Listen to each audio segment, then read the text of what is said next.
The last of Isaac Newton's laws of motion is referred to as the law of action and reaction. And the law of action and reaction is probably is the most cited of his three laws, in the context that people will often say, for every action there is an equal and opposite reaction. Now, this has nothing to do with karma or the way you behave or what goes around comes around. It is really describing the way that objects move and the way forces are transferred or interact between different objects. And it's a crucial aspect of Newton's laws of motion to describe the way that movement is created in various objects.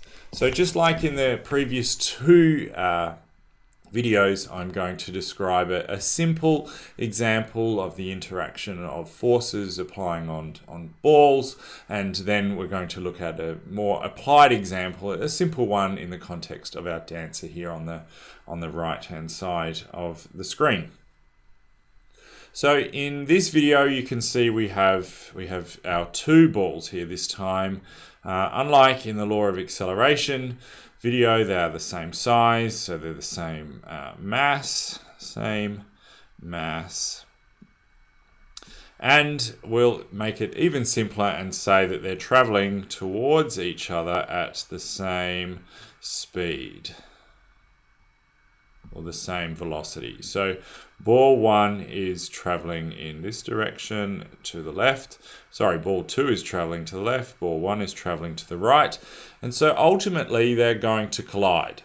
And just like two snooker balls colliding on a snooker table, when they collide, they're going to bounce off of one another. So hopefully now you can start to considering the law of inertia and the law of acceleration. Those two balls are traveling at a certain speed, so they're traveling towards one another. Then they collide, and then their movement is changed. So according to the law of inertia, we have to have a force in order to change the movement of an object. And that's exactly what happens. So basically the two balls come together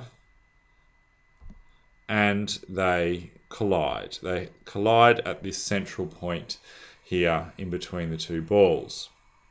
Now, ball number 1 is going to end up, so ball 1 here is colliding, is moving up and is hitting ball number 2. And so it is going to push ball number 2 to the right. Ball number 1's moving to the right. By contacting with ball number 2, it's going to move to the right. But according to the law of action and reaction, ball number 2 here is traveling to the left.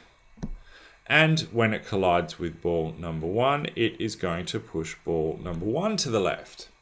So this collision here results in what we refer to as reaction forces. So we have the collision. Ball number 1 pushes on ball number 2, pushing it to the right, and ball number 2, moving to the left, pushes ball number 1 to the left. And that is the reason why the balls then split apart, and ultimately ball number 2 is going to end up moving in this direction, and ball number 1 is going to end up moving to the left, because the contact between those two balls results in a reaction force between them, which pushes them apart. So how does that relate to the way a dancer moves? Well, you can see here we've got the picture of our ballerina here, but it's easy to just consider the floor as being the floor and this sort of inanimate environment. But really, from a physical perspective, you want to consider the floor here that she is standing on as everything underneath her is in fact the earth. And the Earth has a huge mass. Obviously, it's the big mass. The entire planet that we live on. So our ballerina standing here is in fact, just like ball 1, was pushing the Earth down and trying to push the Earth away from her. But, of course, the Earth has an equal and opposite reaction to the ballerina pushing down and pushes her back up. And it's these equal and opposite forces, these equal and opposite reaction forces, that enable us to effectively stand still and enable us to jump and enable us to move forward. If our ballerina then wants to move to the left here, believe it or not, she has to create a reaction force which pushes to the right. So then the earth will push her to the left. So you're trying to, in order to creating some pressure through the ground, you're trying to elicit reaction forces from the ground. If you push one way, you can guarantee the earth is going to push the other way. And it's the earth pushing in the other direction that is referred to as the ground reaction force. And it's the ground reaction force that pushes us around the world. We push on the earth and the earth pushes back. So nothing to do with karma, nothing to do with what you do to other people will do to you. It is physically, if you push on something, it is going to push back. And if you push on something as big as the earth, like you do in every step you ever take in your life, the earth is going to effectively push you around. And that is the basis for how we move around in space.